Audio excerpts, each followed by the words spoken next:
Hello! For this video, I had the pleasure to chat with Luca Venturi, an amazing professional within the luxury automotive industry, former head of communication, brand and marketing manager at Pagani Automobili, and current co-founder and chief marketing officer at Issimi. It has been an extremely interesting discussion, and Luca gave lots of insights into the role and thinking of a marketing manager in this sector. I hope you'll enjoy as much as I did. Okay, so let's start. Hello, Luca. So I would like to start first of all with some introduction about your current activity, what you do, and your company. So at the moment, I am located in Italy because of the pandemic, of course. So I had to move back from a couple of years that I spent in California, working at basically my new adventure, which is not new anymore, I would say, because we started it in the beginning of 2018, together with a couple of colleagues and friends, I would say. We have put together what is called Issimi. It's called Issimi.com, and Issimi is like the Italian superlative. So it refers to the fact that we are basically trading cars, but we are most importantly, we are putting together a platform where buyer and seller can transact their car in a more transparent way than what is the market situation, I would say, at the moment, and what has been the market situation in the last 100 years. So what we are trying to achieve is to create a new method of that is not like the dealers, brokers, or auction houses, basically. So so by putting together the buyer and the seller, we are trying to achieve a more transparent way to transact the car. So Issimi offers all the services in between, but basically everything is disclosed. So you know where the money are going. You know what the car is. We do like a very complete inspection on every single car that we transact. So basically that's what I've been working on together with my colleagues, and we are growing because at the beginning we were just 4, of course, the founders, and now we are almost 20. We are located basically everywhere in the world. So we have like people in China, for example, people in Europe. We have an Italian team. We have people in Spain, people in Holland, and of course our core base and our headquarters is in Redwood City, so in the heart of the Bay Area in California. And this has been like a tremendous ride for me, because it was completely new and something I would say completely different from my previous experience, because I've been head of marketing and communication for Pagani for about like 8 years. And my journey in Pagani was pretty, I would say, amazing, because I started back in 2000 at the end of 2010, beginning of 2011, when the company was presenting their second model, the Huayra. So I joined basically 15 days before the launch of the car at the Pirelli headquarters in Milano.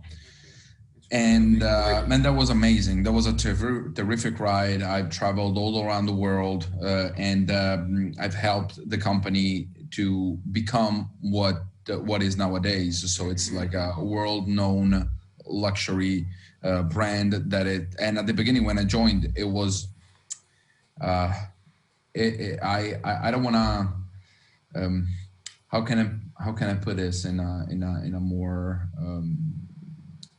well, let's say that at the beginning it was a car manufacturer, but it did not have, or at least it was starting to have, a story behind it. And what we have achieved with me and my colleagues, of course, and Mr. Pagani himself, which is like an incredible, amazing person. Such charisma, right?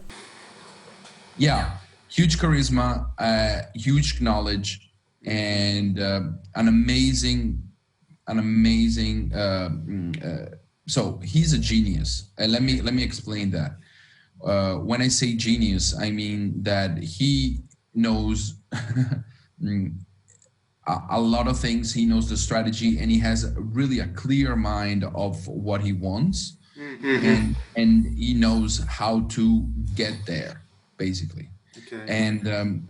And so for me, it was a huge inspiration because he taught me basically a lot of things together, of course, together with my colleague, and together we have built like a story behind the brand, which was and is the most important thing, I would say, and something that I would like to share with you. The fact that the story behind the man, and the story and the man, and this man leading a company, was something I would say planned, but at the same time it was there, but nobody was telling that story. Yeah, which is I mean, it's actually one of the most interesting aspects of what like people admiring the brand see.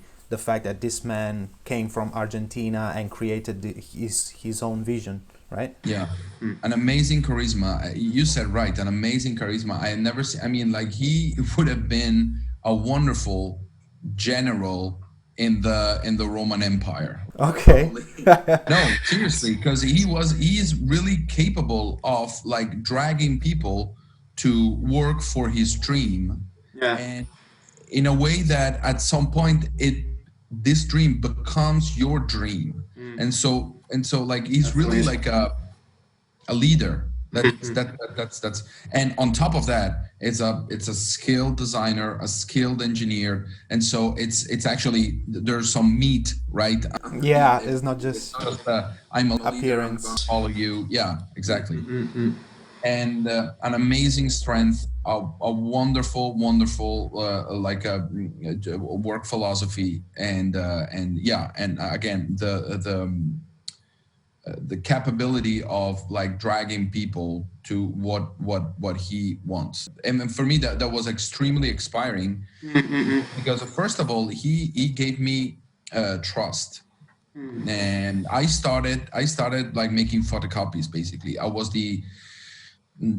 started like making photocopies and bringing coffees here and there, and painting the Pirelli sign on the tires at the beginning, like with the with a white pencil for every shooting, but from there he gave me really the trust of doing more and more, and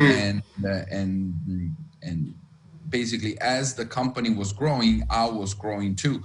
So at the beginning, we were just two, taking care of like all the events, the marketing, the PR, the communication in general, and everything.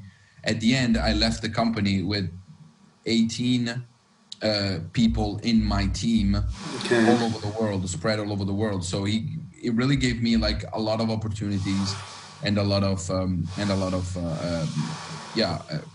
opportunities, and a lot of happiness, I would say, because of Pagani, I could travel all around the world. I could see like basically every single market, from Japan to California and everything in between. And so it was an amazing ride. Okay. And so since you mentioned, was the one in Pagani your first experience in the luxury automotive segment? Yes. So basically my story, it's pretty simple. I'm a simple guy. I got my degree in Padova back in 2007 in communication, and then I started working on some like local industry. I'm from the Verona region, so the main industry here is wine. So I started to work in this industry.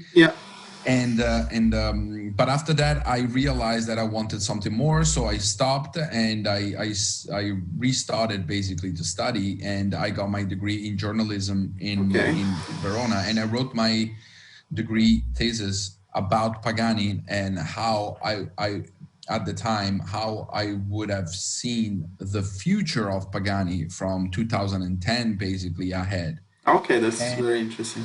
Yeah, and so I made basically Horacio.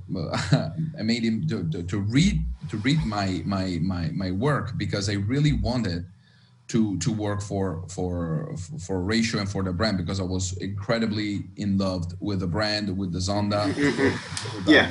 Who is it? And so I really wanted him to read what I wrote. And that happened because I stayed there in front of my, in front of the Pagani factory, trying to ask at the time what was a colleague, Katia, to please let him read this thing, please. Okay. Let me try. We'll work for free. I don't care. But that's something that I really want to do. And he gave me this possibility. He gave me this chance to work for him and do something for him. And so I really like, I'm so grateful, because basically he started together with Katia, that was like my colleague at the time. He gave me the possibility to express myself and express basically what I wrote in my degree thesis. Okay. And what happened basically was what I wrote. Okay, that's great. So you mean like the story that has been built? Yeah, no, exactly. Behind before, Horacio was a little bit reluctant to release interviews. It was always shy. He was always saying like, okay, let's have the car to speak for itself, right? Why should I be on the cover? My car, what I made should be on the cover. And I was like, why don't we put you on the cover? Because your story is amazing, and the story behind the brand is the story behind the man, basically. And so we started to tell this story, and we started to accept interviews with journalists all around the world. At the time, you could travel, and at the time, the printed magazine were pretty important. Of course, internet was important, but not as the printed magazine, of course. And then things changed. But basically that's what happened, and I'm extremely grateful, because we had one story. We sit down and we said like, look, Horacio, tell me what is the story. And so we put together some sort of a Bible, let's call it like that. And we were consistent. We were consistent on telling the same story to everybody, because that was the reality. That was exactly what happened. And one of my last projects before I left Pagani was to build a museum around the men, but not just around the men, around the dream. Because Horacio's story, it's like completely achievable for everybody. And this is like a wonderful message, because basically, if you go to San Cesare sul Panaro and you go to the Pagani Museum. That's what I was thinking about, because I've been there and it's actually really, visible, like the whole story. And when you're there, you feel you can really. If you want it, you can get it. If you really have like the passion, of course, the knowledge, you have to study, you have to just like do everything you need to achieve your dream. But if you believe in it, you can do it. And that's a wonderful message. And so that's why, I mean, like, it might be weird to build a store, like a museum about a man that is still alive, right? Because he's like healthy and alive and everything. But it was not a museum about the story. It was a museum for dreamers, basically, because my goal was to, if you have a dream before you get into the museum, and when you do the tour, at the end, I want you to believe a little bit more that your dream is achievable, that you can do something more. That's great. And basically, that was the underlying story that we started to tell in 2000 and when I joined, basically starting from 2011 since now. And then during this period, we did a lot of stuff. I started all the social media channels for Pagani. We were one of the first to have Instagram, for example, as a common factor. And we did everything all the time without paying a journalist, without paying a single room, without for people to come and visit, without paying for advertisement, without paying for like anything. Everything was achieved basically with very little money. But that's the good thing, because the story was so inspiring and it was so good that people wanted to hear that story, and people wanted to come and see and tell the story of Horacio. And then, of course, we grew a lot. we moved from one site to like the new factory, and we started to do a lot of things. For example, I something that I was really proud of. It's like in the summer of 2012 when the Huayra was almost ready. People were at the time, at the beginning, especially after the presentation in 2011, was a little bit skeptical about the car because Okay. the Zonda, because the Zonda was one thing and was a really it was amazing, an amazing line and everything. Naturally, as Big petrol engine, success. Yeah. manual manual gearbox. It was like the driver's car. Yep. The Huayra was different because it was more like a GT car. It had like a twin turbo engine, automated gearbox. So it was something different from the Zonda. And so people at the beginning were like, oh, we expected something different. The look of the Huayra also was different. The look of the Huayra was less aggressive, more gentle than the Zonda, because of course the goal was different. And More unconventional a little bit. yeah, and the people at the beginning was like, oh, I mean, like I thought that the Pagani, the new Pagani was different, was more aggressive, more like, you know, with a lot of wings and stuff. Instead, the Huayra was extremely elegant. Yeah. Extremely, like Horatio used to say that you know, if the Zonda, it's like a very nasty, like young girl. The Huayra is like her like more grown up sister, right? Yeah, and you can see that he has like a lot of attention on pure beauty, because like when the latest like Imola was released, which is like based on the Huayra, he said like we let a little bit of beauty go in favor of performance. So you have all the scoops and wings and everything, like all aerodynamics, just because of performance, but is not about beauty. So I guess for the Huayra, like it was a different objective. Yeah, exactly. And so at the beginning, people were a little bit skeptical, and I'm not afraid to say that at the beginning, people were still asking and buying Zondas instead of Huayra. And so we did something extremely clever. First of all, we create demo cars, and we traveled all around the world with the car, because the car was extremely capable in terms of like performance and driving pleasure. I mean, the car was amazing to drive, honestly. But people did not know, and so we invited basically journalists from all over the world, and we were basically one of the first premium manufacturer to give the car to this journalist to let them make videos, drive it. And I remember I spent basically a year having journalists or bloggers or vloggers or like whatever, like YouTubers, even at the time. Okay. The first come ones. and come and drive and produce content about the car. Okay. And that was the steering point, because people started to see what the car was really capable of. Yeah. And for example, Drive Network, Chris Harris, it was one of the first coming and drive the Huayra. He made a video, 3 million views or something more. Yeah, I remember also the Top Gears one, for example. Yeah, exactly. We went to Top Gear. That was an amazing adventure, let me tell you. An amazing adventure. And also the car in 2000 and I don't actually remember precisely, but I think it was 2012 to 2013. The car won 3 Car of the Year, the most important UK-based magazine Car of the Year. So Autocar, Car, and Top Gear, and Evo. Sorry. Okay.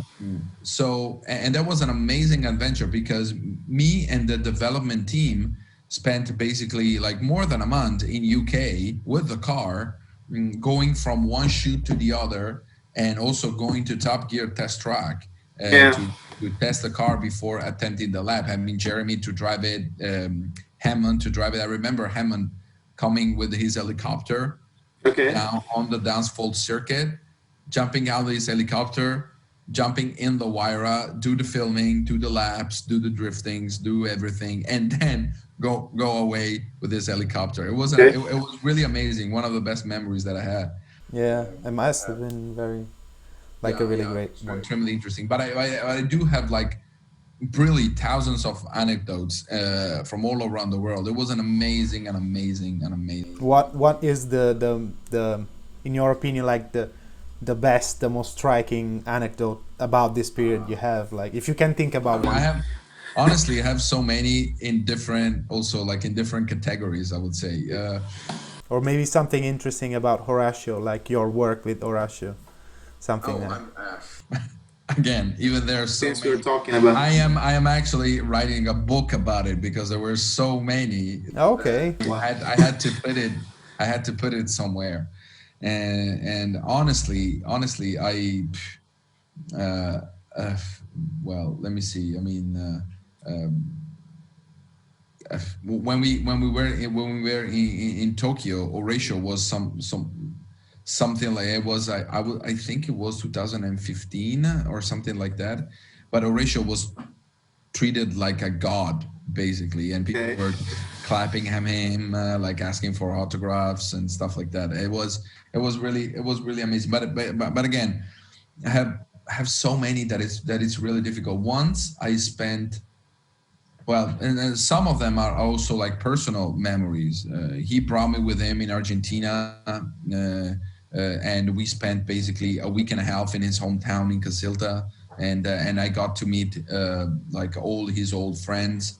And basically, what I've understood by spending time with his friends in Argentina was, oh look, Horatio was the same guy,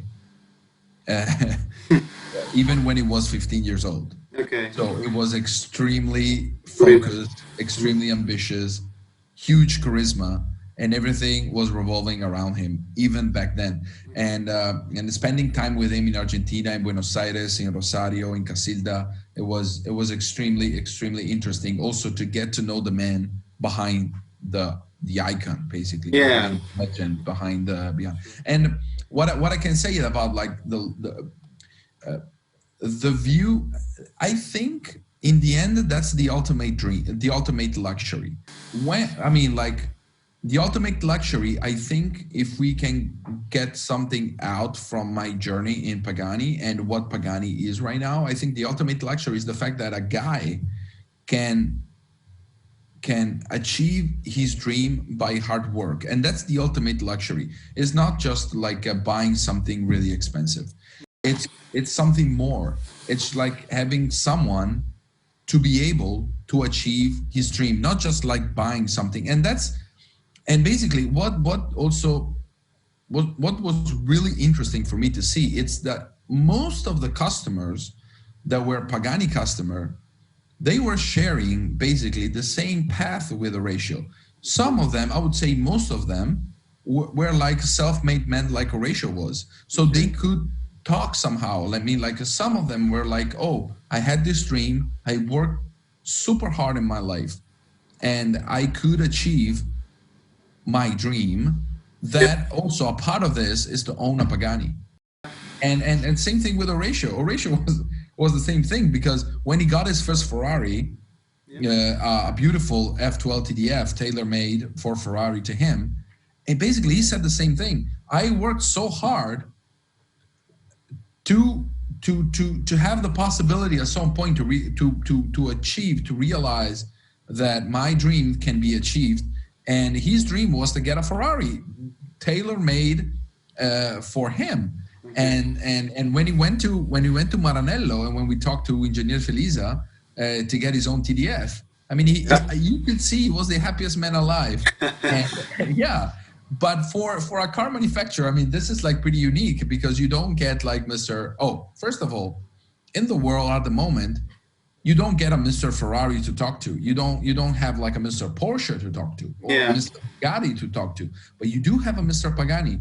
And so that's why the strategy, going back a little bit of what we were saying before, the strategy to have everything almost revolving somehow around him was important, because people could actually talk about the guy who's responsible for creating this dream, and that was really important for customers. Yeah, I wrote about it, and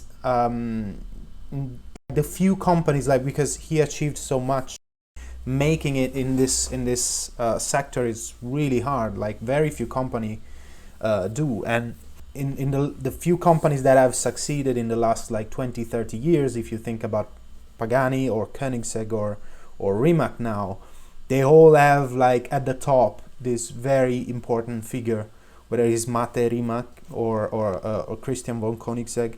They all have one person that people can look up to, that is very inspiring, that is like a natural leader and has a clear vision, and Horacio Pagani is surely. Let me tell you, I mean, I'm a big friend of Mate and the whole his team, and it's not like it's not a secret that, you know, their marketing and communication strategy was really influenced by what we have done at Pagani, because that's something when you get into the ultra luxury automotive world, it's getting the stuff that you are buying, like actually having the car, in this case, delivered to your house, is not the best part of the purchasing the process. Yeah. The most interesting part is the journey from when you want to have it until you have it. So, and that is like a mixture of like talking to Horatio, talking to the designers, talking to the engineers, coming to the factory, see the whole thing, being part of the family, have the possibility to know Horacio Pagani and to talk to him. That is, for our customers, that was the most interesting part. It's not a secret also that most of the customers, like the average for a Pagani customer is to own 2.2 Pagani or something like that, meaning that when you get a car and when you take delivery of the car, you want to start another like journey right away. You're right, because Okay. you want to do it again, because Yeah. that's the roller coaster to go from, and that's the fun part, to go from the okay, I want it until you get it. And it's also, yeah, big part of the value of the whole thing, not just the car, right? Family and everything. And of course, Horacio's charisma was incredible for like the people that were working with him, and also for the customers all around the world. And also, like, I would say another extremely, you mentioned before that it's very difficult in this business to succeed, because Yeah. it's really hard and difficult. Horatio, another incredible talent of Horatio was to select the right people to work with. Okay. He also was an HR genius. Okay. Part of for his charisma, but the people that were surrounding him, some of them are there since the very beginning. Yeah. Are extremely loyal, extremely capable, and extremely knowledgeable. So he was right when he chose them, and he was right also to give them the freedom to work and not being like always, oh, what you're doing, oh, let me countersign everything that you're doing. No, he gave freedom, because he knows that the people that are working for him are extremely loyal, extremely competent, and extremely valuable. That's really important. Apart from inspiration, like giving trust as well, I'm sure it must be like also very rewarding if you're working for such a night. Like 100%. Yeah. He was for me. I mean, like again, like I spent 8 years at Pagani working day and night, weekends, but it wasn't that hard, honestly. I mean, like, of course, I did not have like a private life. Let's put it like that, because I mean, like the traveling, the hours at the office, and not just at the office, like working on this thing made me like losing a lot of weekends, a lot of like holidays, a lot of like summers where I could not spend with my friends, but I was instead working, but I was doing it happily. Yeah. And because the reward, as you said, was phenomenal, So it was, you could feel part of the story of the automotive world. Maybe I'm exaggerating right now, but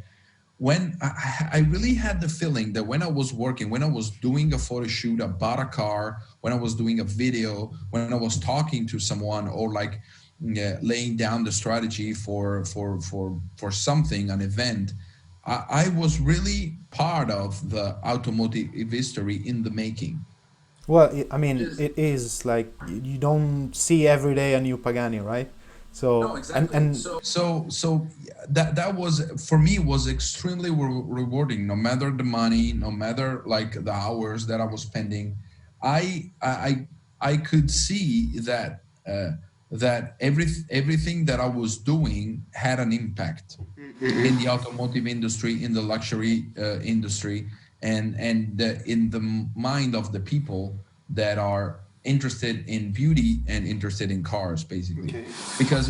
Because at Pagani, the communication strategy was pretty simple. We were talking to different targets, right? Yeah. The people that could buy the car, the customers, and the people who can dream about the car. Okay. They cannot be maybe a customer now, but they can be a customer in the future. The future. Yeah. So we did something clever. Pagani, we worked extremely hard in on the video games, the video games industry, and that paid off because, for example, the people that were making money in the Silicon Valley, like they were buying the car, they were pretty young, and they are pretty young still. And they used to play Gran Turismo on the PlayStation. Yeah, that's such an important part now, right? Forza Motorsport or Need for Speed. And the most valuable car that you could buy in these video games was a Pagani. And so when they finally got the money, they were like, oh my God, I remember in Gran Turismo when I wanted to drive the Zonda and I couldn't, or like finally I got to drive the Zonda on Gran Turismo, I was so happy. And now I'm getting one myself, like a real one. And so that was extremely important. But again, like going back a little bit, when we said we were talking to two different things, the people who can afford a car and the people who can just dream about the car. Yep. The language was almost the same. The story was always the same. The story of a dream, a dream of Horacio. And that was basically, I think, if I can extract something that I can apply to, like other like businesses that want to approach this luxury world, I would say that it's important to get a story, and it's important to tell always the same story. Mm-hmm. That's the most important stuff. Rimac has a story, right? Mate Rimac has a story. Christian von Koenigsegg has a story. Like that's the most important thing, I think, for me in this business. So talking about like the story and how you promote, considering with Pagani you are at the very top end of this luxury segment, right? Do you think there is a significant difference in the way you approach marketing in a brand such as Pagani from other competitors like Aston Martin, Ferrari, which are still, let's say, there, but also on a different level? Oh, numbers are really important. Pagani was making 50 cars a year. Ferrari is making like almost 10. A few thousand, yeah, right. So that's the difference. You are talking to a wider audience, right, of customers. With Pagani, it was really tailor made to the customer, and because again, like they were family, and all together we were family. Most of the customer were and are multiple Pagani owner, right? They have a lot of cars, a lot of Pagani. So in the end, it was a different approach. For Ferrari, for example, I think that the approach should be slightly different, but not that different, because in the end you want to be you want to feel part of something. Like owning a Ferrari, you feel part of the legend. You feel part of the most incredible, the most valuable brand in the world, the most incredible story, the most successful racing team of all time, the legend itself. I mean, Ferrari doesn't have to prove anything. Ferrari is Ferrari. Yeah. And so when you get part of this family, you get part of the family, you get part of the something that is way bigger than you or what you've done, right? Because but Pagani was different in a way that you were making the story, right? You were making history by being part of the Pagani family. With Ferrari, maybe the story is already there, and you can just like be part of it, but just like in a smaller scale. Yeah, and talking about like the marketing, do you think that when it comes now to new technology, so you talked about like video games, for example, which is very interesting, or social media, do you think that now, especially after the pandemic, things like virtual or augmented reality are going to change the way marketing is approached in this segment, or like the face-to-face component is still the most important one? Okay. I think that, so you don't need, nobody in the world need to spend $3 million, 3 million euros for a car. A car, by definition, it's like an object that brings you to point A to point B, right? Yeah. And so it's not a necessity, right? It's not a commodity. Mm-hmm. It's something different. It's a luxury good. Yep. Especially after the pandemic, I think people would want to feel the need to be in touch with people and to talk to people, to experience something that during the pandemic was forbidden.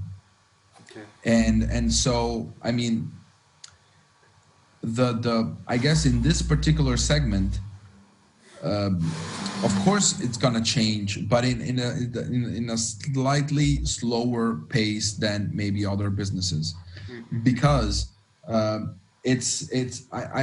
totally agree that the future of mobility, it's gonna be different, and it's gonna go away from the endothermic combustion engines. That's okay, but that's something different. We are not talking about mobility when we talk about Pagani, the high-end Ferraris, the Bugatti, and all the classic cars, for example. We're not talking about that specifically. This excuse me, this segment, it's different. It's more like, I'll always make the comparison with okay, so like you can get all the music in the world from Spotify or Tidal or whatever, but I still use vinyls. Okay. Yeah, right? That's a good example, yeah. And because the feeling, the experience, it's different. I don't want to say better or worse. It's not that. It's just like, it's more tactile. Now, I remember when I was young, to get a record, you had to take the train, go to the city center, get to the store, go through all of the records on the record store, and trying to find the one that you want, or maybe order it and then waiting for the record to arrive, and when you got the record, you were like, oh my God, now I'm gonna listen to 25,000 times and I'm gonna memorize everything. The booklet and everything, when you open it and everything, right? That was some sort of a experience, and some sort of something that was extremely satisfying. So I guess that for that specific segment, it's important to maintain, to keep this feelings, to keep this experience alive, because that what makes this segment different from the others. Okay. And so since you mentioned it, what's your thought on new technologies from like the product perspective? So electric drivetrains, autonomous driving, etc.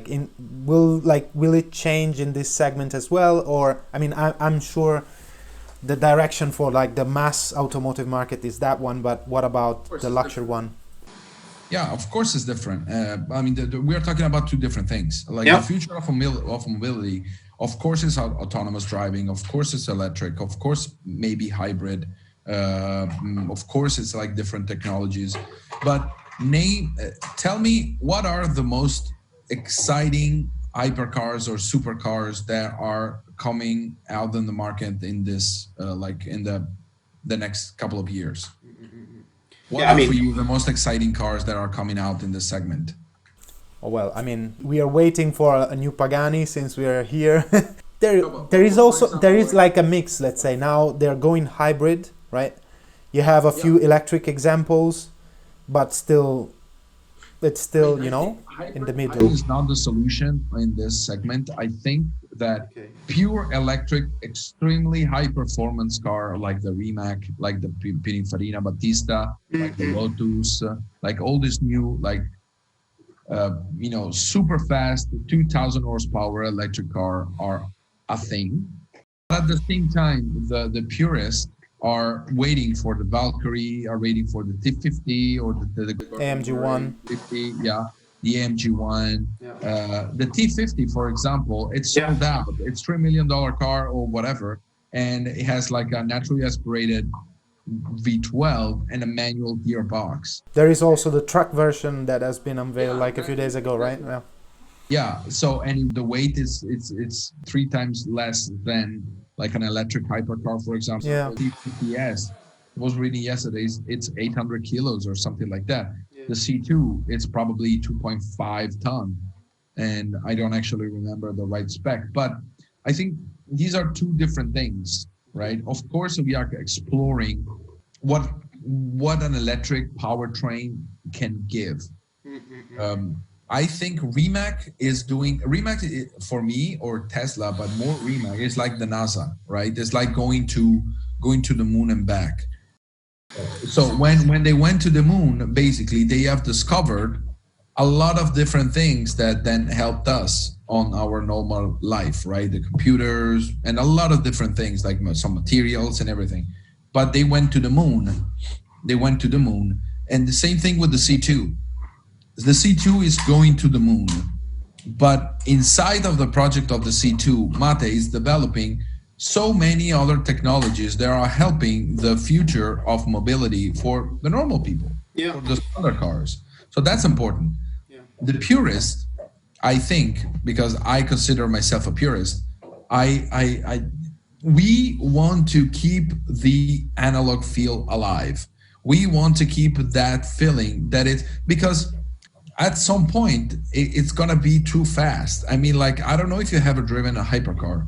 I consider myself a pretty skilled driver, and even with a Huayra BC, for example, I could achieve like maybe 40% at my top of the capabilities of the car, and on normal roads even less. So I guess that the luxury, it's like the tailor-made, it's like the feeling, the experience, the tactile sensations that you can have from an experience. It's not just like the numbers, or just like, oh, this car accelerate in like 0.5 seconds. You're gonna throw up if you accelerate from 0 to 100 in 0.5 seconds. I mean, like, do you really want to throw up? I don't. I mean, I want to enjoy that. I don't want to feel sick about it, right? So, I mean, you think, let's say, these two philosophies will coexist at least for some time? 100%. I totally think the autonomous driving is the future. Like hybrid technology is the future. Of course, electric technology is the future, but as well as like the hydrogen or fuel cell or this kind of like different like like technology behind powertrains, basically. But at the same time, I still feel that what we could achieve in 120 years of developing the art of driving, the thrill of driving, I mean, it's there. It's just like 3 pedals, the steering wheel, a manual gearbox, a naturally aspirated engine, like a really nice sound, and like a wonderful dynamic, but not going too fast. It's just like the pleasure of driving is not going always 400 kilometers per hour. it's something different. And I get that that's the luxury that we are talking about here. It's not in the performance, it's not in the numbers, it's in something different. And Pagani was always a league in a league of its own. Yeah. Remember this. I think the most important decision that we took back in the days. So if you remember, the Zonda was extremely fast. Zonda was faster than the Enzo at the Nürburgring, faster than the CGT, faster than the Koenigsegg, the Zonda F. When Automotive Sport did like a comparison at the Nürburgring with all these like supercar, hypercars, the Zonda was the fastest. The Zonda had the record at the Nürburgring. The Zonda had this record here, this record there. But at some point, we realized that was important in the beginning of the year 2000 and maybe at the end of the 90s, in that period. But after that, we realized that was no longer important. So we focused on something different. We focused on the tailor-made, on the beauty of every single aspect in the car. Every screw, every panel, every machined piece inside of the car was just like worth to be displayed on a museum. Yeah, definitely. That was important. And so Pagani was in a niche of its own, because we stopped racing with Porsche at the Nürburgring, with Nissan at the Nürburgring, with here and there, because we realized that these numbers were not important. The experience and the quality of the manufacturing, the design, the style, that was the most important thing that we could offer to our customers. Yeah, it's not about not being able to achieve that performance, but it's more about just wanting to offer something different, right? Yeah, exactly. And so we stopped racing, and so the most common phrase from all the magazines and all the articles and all the videos that have been produced about Pagani was that Pagani was in a league of its own. Yeah. Pagani is something different. Pagani is an object of art. Pagani is not the fastest. Pagani maybe is fast, of course, and it drives amazing, but it's something different. And I think Horacio, we had this like amazing, I think, intuition back in the days, and that was really important. If we wanted to continue to race against Porsche, Ferrari, Bugatti, probably we could have not succeed, because they have like incredible budgets, right? Yeah. To make that happen. Or the backing of bigger companies in case of Bugatti. Yeah? Pagani is still like a family-owned company. Horacio is still like the owner of the company, and we were less than, when I left, we were like 180 people all around the world. And so what was the most important thing for us is to offer something extremely valuable to our customers. And I guess that's what Horacio was really good to do. Yeah, and you achieved in general, because the result is there for everyone to see. Yeah, that's great. Okay, so going back a little bit, instead, talking about Issimi and your experience with the company now. You mentioned the Chinese market, because I lived in China. I had quite a few experience there. How is the market there? The problem with China is that you cannot import classic cars. Okay. So we do have like a lot of we do have like people in Shanghai. Some of the customers that we have over there they have houses in London, Milan, Miami, Los Angeles, so Tokyo. So they are buying cars from like different other places. They're different houses, right? A different place where they stay. The market there, it's really interesting. It will be great if at some point the party there will open up China to the world. Okay. It will be extremely interesting and extremely exciting moment. But yeah, it's a very, very interesting market, but at the moment it's still blocked by some rules, of course. but yeah, it's an extremely interesting market, that's for sure. Okay, yeah. So about the company, about Issimi, I'm curious, what was the rationale, the idea at the beginning? Okay, yeah, that's interesting.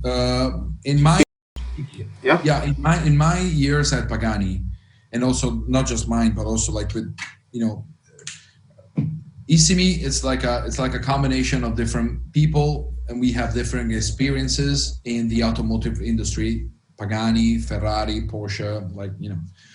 So what we have seen by like experiencing and spending time with our customer, with that top tier customers, was that the difficult for some people, and in general, like to get and to buy a car, a collectible car, a classic car, because for many different reasons.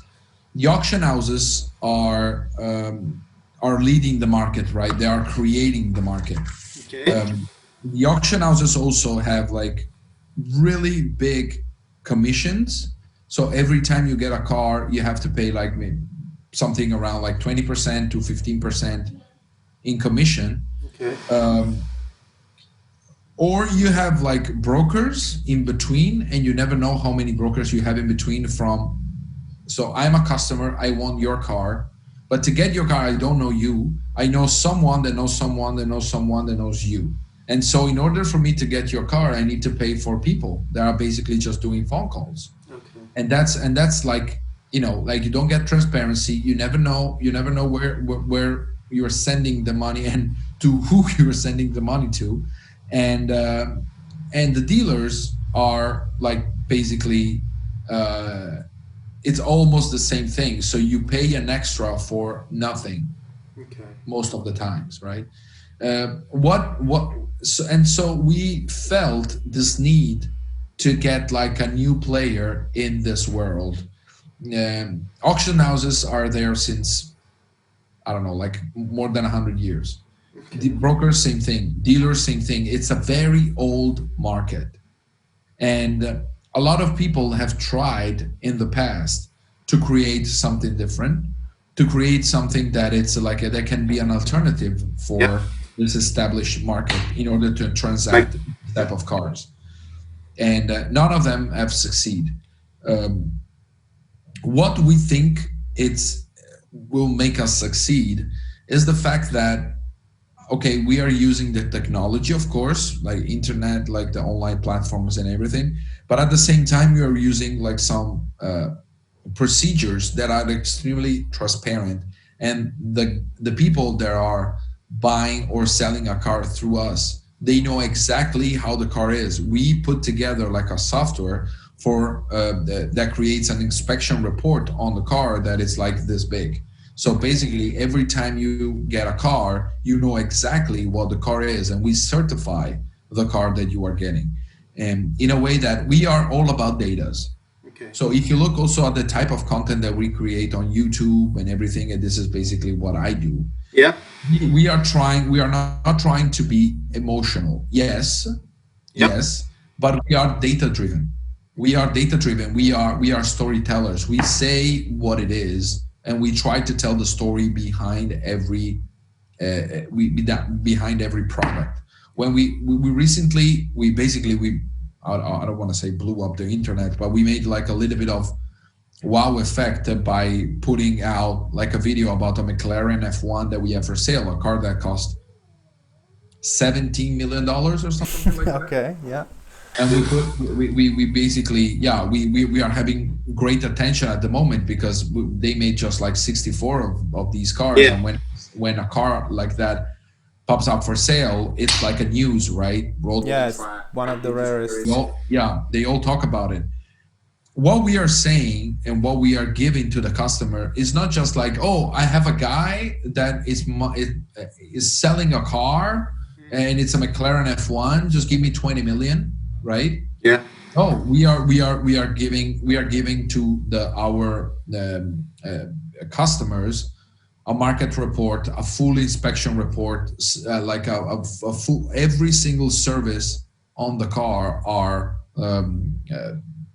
highlighted, and so they know what they are buying, and we really have like really low commissions compared to the others, and we really would like, the goal here is to put transparency in a very obscure and shady market, and to put the customers and the sellers and the seller in the same room, and we act as a facilitators basically to help them. We provide all the services between the buyer and the seller, and we don't want anyone in between, because that's the rule. These are the rules that are ruling the market at the moment, and these are the rules that we want to break, because it's not sustainable. Yeah. And okay, I see also on your website you have like a pretty long list of very special cars, like classic models or even modern ones. No, we love interesting cars. I mean, we are car fans, car nuts, right? As they say. And we love cars. We are not just like trading cars that are. It's not just so. Yeah, this is a very interesting thing that you said, because we are not trying to trade cars that are just expensive. Yeah. We have like a $17 million car on our website as like a $10,000 car. If it's interesting, we take care about it, because we are car lovers. We are passionate, and we want to spread what we like about cars to everybody. Yeah. So exactly that was my question. So when you choose whether a car is worth it or not to be in that list, is not just about the price. What is it that you look for exactly? Like the historic value, and what else? Yeah, it's not just the value. It's like the story behind the car that it's important. I have few anecdotes about it, but for example, we had for sale a Lancia 037 Rally Group B, the car that won the Monte Carlo Rally with Walter Roll back in 1983, for example. So a customer asked us to find him a car like that. We found him the chassis 305, which was the chassis that Walter Roll used to win Monte Carlo in 1983. Oh, wow. Okay. We called Walter Roll. We flew Walter Roll from basically he drove all the way from Stuttgart to near here, basically on the hills on top of Verona, where they do the rally, the Valpantena rally. And he came down. He drove the car for 2 days. We recorded a wonderful interview with him, and that was basically a package that we gave to the customer, because we said, like, look, this is not just a car. This is the car that this guy, who's Walter Roll, drove to victory in 1983, and it was the very last car, the two-wheel drive car that won the World Rally Championship. And this is the actual car. This is this car, and Walter Roll signed the roof of the car, and so basically that's what we did. We tried to find the best example of that specific car that a customer was asking us to find. Same thing, but that's same thing with like we had like if at some point we will come across the Gianni Agnelli Panda 4x4, it's probably gonna be like a $25,000 to $30,000 car. We will feature it because it's cool and it's like unique, and it's like it was owned by Gianni Agnelli, right? We had like the F40 that belonged to Nigel Mansell, for example. We had the only V12 Ferrari that was driven by Michael Schumacher in a test. Yeah, so really, like difficult and difficult to find, and also interesting and special. And okay, apart from the website and this, I saw, and also you mentioned like the YouTube channel. Is there any side project or ways in which you want to expand Issimi? So for media or other projects? We have invested big time in the Bay Area, because we have put together like a shop, like a workshop. It's called Issimi Meccanica, and it's basically like a super high-end, but not just high-end for high-end cars, but like a shop for cool cars to be restored.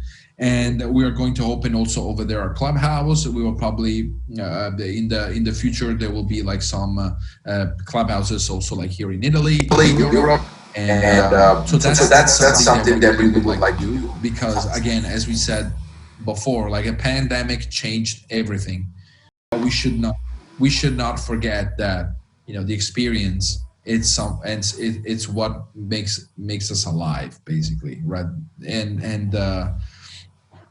we want to pursue that. So we think that having a place where you can experience something, look, feel, touch, hear, smell, it's still important. Okay, that's great. And just to conclude, one last thing is, what in this big time of, you know, changes and the automotive industry changing, what is your like personal hope for the future of this luxury segment or performance luxury segment? How do you see it like in the future? I would hope that people will be as free as possible to design and to create and to really imagine and make something unique and something different every day. And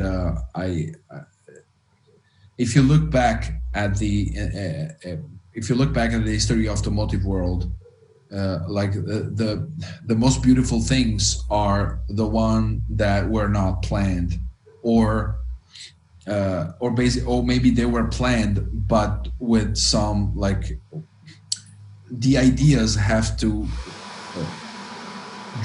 drive the industry and the processes. And I really believe that if you can dream something, I mean, you don't have to stop dreaming. That's what I want to say, basically. So more following what the ratio taught me and what I've been experiencing in the last, like, in my career, basically. You have to dream, you have to create, you want to be part of, you want to have the ability to create something, and not just like you know, trying to copy or to replicate, or to just like exploring new spaces, new environments, exploring new ideas. That's what I hope for this in the future. Okay, so yeah, more ideas and creativity, more than just maybe following the market rules. And yeah, exactly. Yeah. Exactly. Okay, that's a great answer. Okay, thank you very much for your time. Grazie. And Grazie. It was amazing. Grazie mille. No, grazie a te. Spero di essere stato abbastanza esaustivo. Fantastico, davvero. Grazie.